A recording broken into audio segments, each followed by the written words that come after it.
જૂનાગઢ જિલ્લાના વિસાવદરની અંદર આમ આદમી પાર્ટીનું એક મહાસંમેલન યોજાઈ ગયું અને જેમની અંદર આમ આદમી પાર્ટીની અંદર છે ઉમેદવાર તરીકે ઉભનારા એવા ગોપાલ ઇટાલિયાએ ભાજપ પર પ્રહાર કર્યા.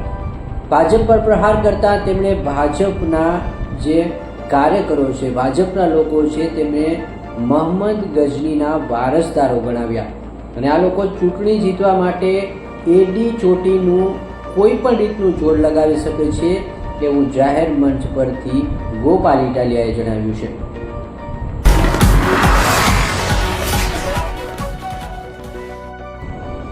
નમસ્કાર, હું છું મનીષ ડાકી અને આપ જોઈ રહ્યા છો ગુજરાત નેશનલ ટીવી ન્યૂઝ.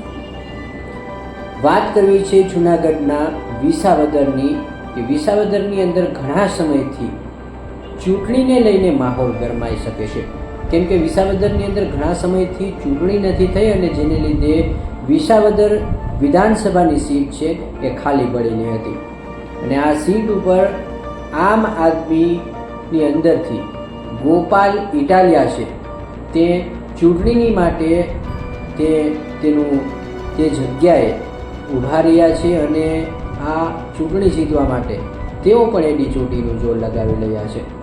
અને વિશેષની અંદર વિસાવદરની અંદર એક જનસભાને સંબોધતા ગોપાલ ઇટાલિયાએ આ વખતે ભાજપ પર મોટા પ્રહારો કર્યા છે.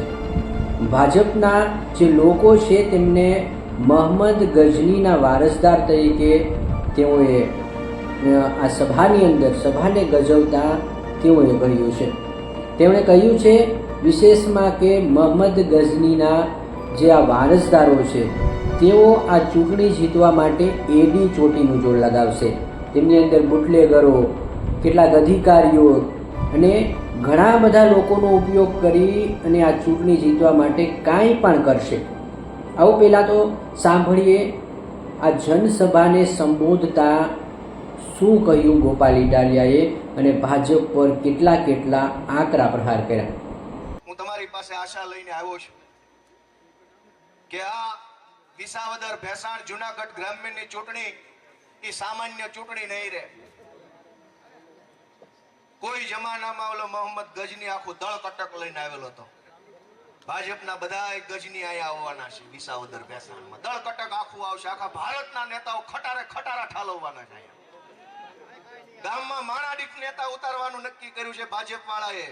પોલીસનો પાવર વાપરશે. ગુંડાઓ, બુટલેગરો, માફિયાઓ, તોડબાજો, અધિકારીઓ, મામલતદારો, ડીડીઓ, મંડળીના માણસો તમામનો દુરુપયોગ કરી અને આ ગઝનીના વારસદાર ભાજપના માણસો આ વિસાવદર ભાંગવા આવવાના છે. દોસ્તો, વિસાવદર બચાવી લેવાનું છે. ભેસાણ આપણે બચાવી લેવાનું દોસ્તો, ભાંગવા નથી દેવાનું. મારી વિનંતી છે.